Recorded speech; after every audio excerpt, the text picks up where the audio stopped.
Selamat pagi anak kelas 6. Hari ini kita belajar bahasa Indonesia tema 2 subtema 3. Diperhatikan baik-baik bukunya ya. Kita mempelajari kata baku dan tidak baku. Minggu lalu juga kita sudah belajar tentang kata baku dan tidak baku yang berhubungan dengan kalimat efektif. Informasi yang terdapat dalam suatu teks sebaiknya dituliskan menggunakan kata baku.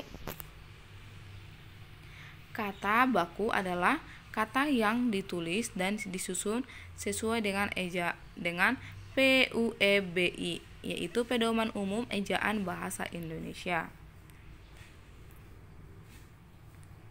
Ciri kata tidak baku adalah kata yang digunakan tidak sesuai dengan kaidah atau pedoman bahasa Indonesia, bahasa yang telah ditentukan. Umumnya, kata tidak baku sering digunakan dalam percakapan sehari-hari dalam bahasa tidur. Ciri-ciri kata baku.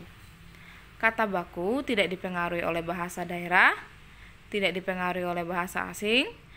Pada pemakaian imbuhan kata baku ini bersifat eksplisit, bukan bahasa percakapan, dan kata baku digunakan sesuai dengan konteks kalimat. Dibaca sampai ke bawah ya. Ciri-ciri kata tidak baku.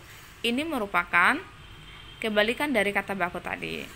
Di sini biasanya digunakan dalam bahasa sehari-hari, sudah dipengaruhi oleh bahasa asing atau bahasa daerah, sudah dipengaruhi oleh perkembangan zaman, bentuknya mudah berubah-ubah, memiliki arti yang sama meskipun terkesan berbeda dengan bahasa baku. Penggunaan kata baku membuat itu biasanya digunakan untuk membuat surat dinas, surat edaran, dan surat resmi lainnya. Kata baku juga membuat laporan, karya ilmiah, nota dinas, membuat surat lamaran pekerjaan, dan juga saat musyawarah ya, sampai dan sebagainya. Dibaca sampai ke bawah ya nak. Nah, di sini perhatikan contoh kata baku dan tidak baku berikut. Di sini ada aktivitas, praktik, cabai, jadwal. Jadi yang ibu contreng yang hijau ini merupakan kata baku. Jadi kalau yang tidak ibu contreng itu adalah kata tidak baku ya nak ya. Oke. Perhatikan kata-kata berikut. Manakah yang merupakan kata baku? Coba diperhatikan mana yang merupakan kata baku. Oke. Yang merupakan kata baku teknologi atau teknologi, yaitu teknologi. Negeri atau negeri, yaitu negeri. Komoditas atau komoditi, yaitu komoditas. Amfibi atau amfibi, itu amfibi. Jadi yang ibu contreng-contreng ini merupakan kata baku. Oke, contoh kata baku dan tidak baku. Di sini ada misalnya kata baku aktif, pasif, apotek, efektif, dan lain-lain. Dibaca ya nak ya. Contoh kalimatnya itu, pada hari ini saya akan makan siang di rumah. Diingat kalau kata baku itu berhubungan dengan kalimat efektif, dan kalimat efektif itu yang menggunakan SPOK, subjek, predikat, objek, dan juga keterangan. Ya. Contohnya, pada hari ini saya akan makan siang di rumah. Di sini kita melihat saya pada hari ini itu ada keterangan waktu, sedangkan saya subjek, akan makan siang itu objek, sedangkan di rumah itu adalah predikat. Di rumah itu adalah keterangan tempat. Contoh kata tidak baku ada aktif, pasif, efektif, karena, dan lain-lain. Dan kalimat contoh kalimatnya itu, saya akan makan siang di rumah hari ini. Di sini tidak dapat kita menemukan SPOK-nya dengan benar. Ya, karena apa? Saya itu adalah subjek, akan makan siang itu objek, sedangkan di rumah itu keterangan tempat, hari ini juga keterangan waktu. Jadi tidak ya. Oke. Menuliskan informasi penting suatu teks sejarah dengan kata baku.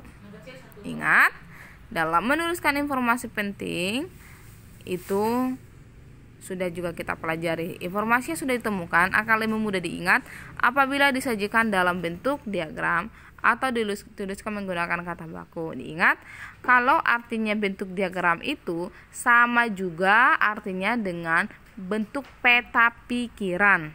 Ya, diagram sama peta pikiran itu sama ya nak ya. Oke, ingat kembali salah satu cara menemukan informasi teks adalah dengan menggunakan kata tanya apa, di mana, kapan, siapa, mengapa, atau bagaimana. Atau kita masih diingat kita sering mengatakan itu dengan menggunakan adik, simba. Ya. Adik simba. Masih diingat, nak? Oke, di berikut adalah bentuk diagram atau peta pikiran dapat dibuat seperti berikut. Judulnya itu harus di tengah ya, judulnya di tengah. Baru setelah judulnya di tengah, baru ada kata apa, di mana, mengapa, dan bagaimana. Ini ada di setiap di samping-samping daripada judul. Nah, melengkapi peta pikiran dengan kalimat efektif dan juga kata baku. Masih diingat, kalimat efektif adalah kalimat yang ditulis memperhatikan kaidah bahasa Indonesia. Artinya kaidah bahasa Indonesia ini adalah sesuai dengan ejaan yang disempurnakan, ya. Dalam menulis kalimat efektif, kamu harus menggunakan kata baku seperti yang kita pelajari tadi, ya. Ingat kembali, kalimat efektif dapat ditulis dengan berpedoman pada Pedoman Umum Ejaan Bahasa Indonesia atau PUEBI. Oke. Kata baku dan tidak baku dalam teks. Ayo ingat kembali tentang kata baku yang telah kamu pelajari, ya yang tadi ya. Negeri, baru komoditas, dan lain sebagainya.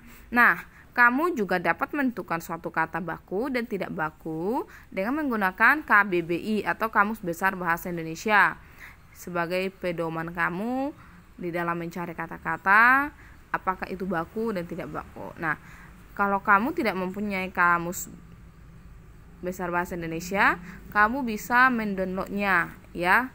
Download aja KBBI di HP-mu. Nah, perhatikan kata-kata berikut manakah yang merupakan kata baku.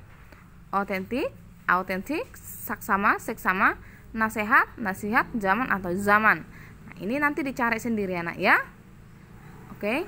Nah, itulah penggunaan kata baku, tidak baku, dan juga tadi kita sudah belajar penggunaan kata baku itu untuk apa sih gitu, dan juga ciri-ciri kata baku itu apa sih, ciri-ciri kalimat kata tidak baku itu kalimat juga sudah kita bahas hari ini. Nah, supaya kamu lebih paham, supaya kamu lebih mengerti, ditonton video Bu Kirstini sampai selesai ya. Dan ingat, kalau sudah ditonton, ingat ditulis di buku catatannya dan dibuka ulang. Kalian carilah dicari atau di internet, atau kalian juga cari di buku-buku lain tentang kalimat efektif, kata baku, kalimat baku, semuanya, supaya wawasanmu semakin luas ya nak ya. Oke, karena semakin banyak yang kita tahu, semakin banyak juga yang kita tidak tahu ya. Dan semangat belajarnya. Salam sehat. Terima kasih.